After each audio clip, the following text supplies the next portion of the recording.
Hello friends, welcome to the channel physics by IITian.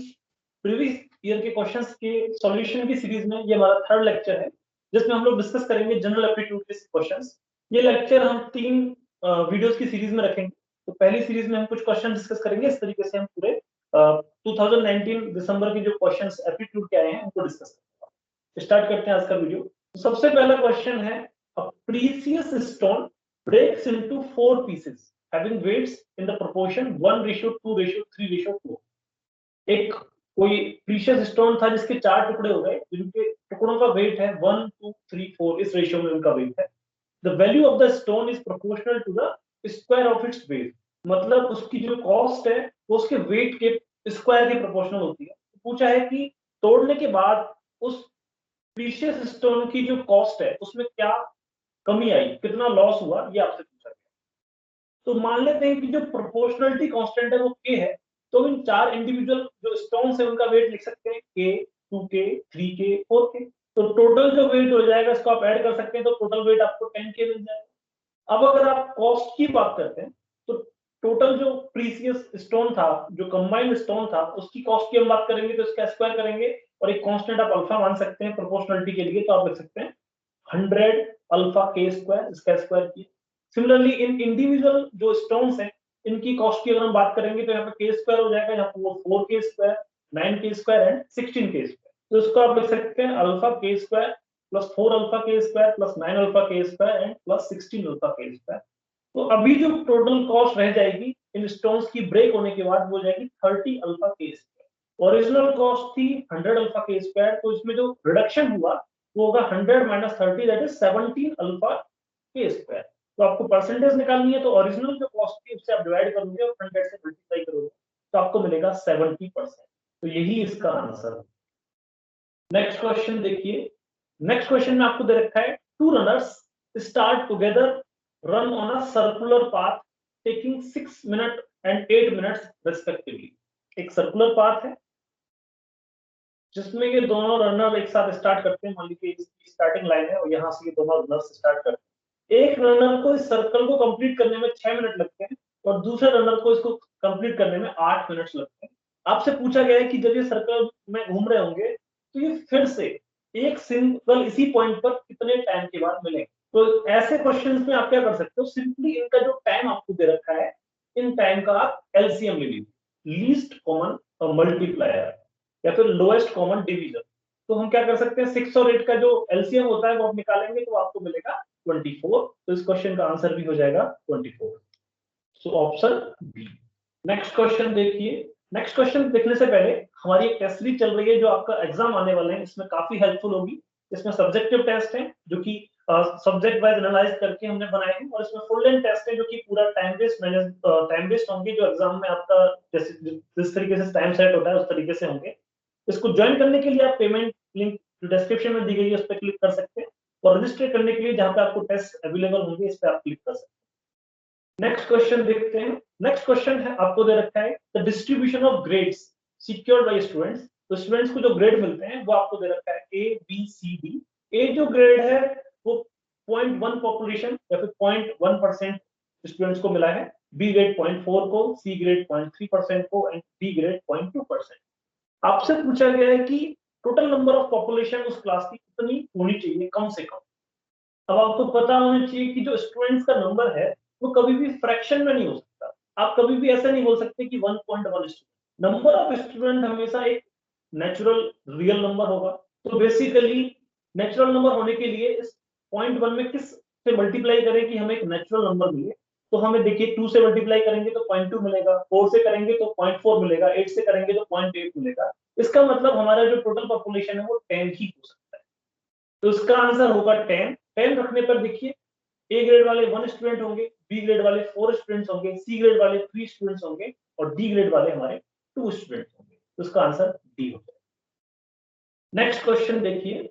Next question में आपको 9 numbers they रखे हैं जो कि असेंडिंग ऑर्डर में। असेंडिंग ऑर्डर का मतलब इनका जो ऑर्डर है वो इंक्रीजिंग ऑर्डर है। मतलब अगर x1 की अगर x2 की बात करें तो x1 इसमें सबसे छोटा होगा, फिर x2 इसमें सबसे बड़ा, उससे बड़ा होगा एंड फाइनली x3 उससे बड़ा होगा, और इस तरीके से हम चलते जाएंगे तो x9 इसमें सबसे बड़ा।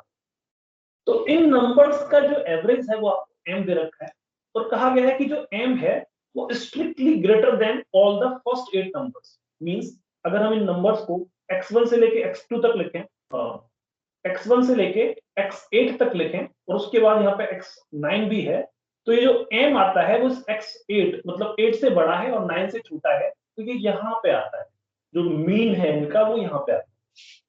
तो पूछा गया है कि इनमें से कौन सा ऑप्शन सही होगा। सबसे पहले आपने एवरेज निकालना है x1 x2 से लेके सारे नंबर्स और साथ में हमने मीन को भी ऐड करना। अब देखिए एवरेज कैसे निकालते हैं। एवरेज निकालने के लिए हम क्या करते हैं, सारे नंबर्स को सम करते हैं, summation of xi divide by total number of numbers. तो समेशन ऑफ xi का मतलब हो सकता है x1 plus x2 and so on plus x9 divided by total numbers हमारे पास 9 है इज इक्वल टू आपको मीन दे रखा है m। इसको आप लिख सकते हैं कि जो सारे नंबर्स का सम है x1 से लेके 9 तक का सम होगा वो आप सिंपली 9 टाइम्स m लिख सकते हैं। अब अगर इस नंबर्स में हम m को भी कंबाइन कर दें तो अब हमारा जो एवरेज निकलेगा वो होगा x1 टू x9 का सम करना होगा प्लस आपको m भी ऐड करना पड़ेगा और जब आप m ऐड करोगे तो टोटल नंबर्स आपके 9 ना हो रहे के अब 10 हो जाएंगे, m भी एक नंबर की तरह काउंट होगा, ये आप लिख सकते हैं। तो x1 टू 9 का जो सम है वो आपको 9m ऑलरेडी पता है और इसमें आप m ऐड कर रहे हो तो 10m हो जाएगा, तो बेसिकली ये वैल्यू आपकी m आ जाएगी। तो आपका जो एवरेज है वो अभी भी m की रहने वाला है, तो आप डायरेक्टली ऑप्शन सी लगा सकते हैं क्योंकि किसी भी ऑप्शन में ये m के इक्वल नहीं दे रखा है, तो आंसर तो आपका सी होगा। लेकिन हम फिर भी ये सेकंड जो ऑप्शन दे रखा है इसको भी कैलकुलेट करते हैं। सेकंड ऑप्शन जब आप कैलकुलेट करेंगे तो आपको देखिए क्या कैलकुलेट करना है, x2 से लेके x9 तक का जो एवरेज है वो आपसे पूछा है। x2 से लेके x9 तक का अगर आप एवरेज कैलकुलेट करना चाहेंगे तो सिंपली आप लिख सकते हैं, इन सबको ऐड कीजिए x9 तक और divide by total number of numbers. Total numbers इस केस में अभी हमारे 8 हो जाएंगे, तो इसमें आपको 8 से डिवाइड करना होगा। अब इसमें अगर मैं x1 ऐड कर दूं यहाँ पे और x1 ही माइनस भी कर दूं, माइनस x1 भी कर देता हूँ, तो यहाँ पे ये जो सम है x1 टू 9 ये हमें पता है कि ये 9 टाइम्स m होता है, तो इसको हम लिख सकते हैं 9 times m divide by 8 minus x1 by 8। सो ये जो 9 बाई m है ये m से बड़ा है हमारा, और जब ये इसको अगर आप m से बड़ा लिखना चाहते हैं तो आप इसे लिख सकते हैं m times m minus x1 by 8। It means ये जो एवरेज आ रहा है ये m से बड़ा होगा क्योंकि m हमारा x1 से बड़ी क्वांटिटी है। m हमारा कहाँ पे लाई करता है, x8 के बाद लाई करता है, तो इसलिए ये आंसर होगा average of x2 to x9 should be greater than m। So answer C है। नेक्स्ट क्वेश्चन देखिए।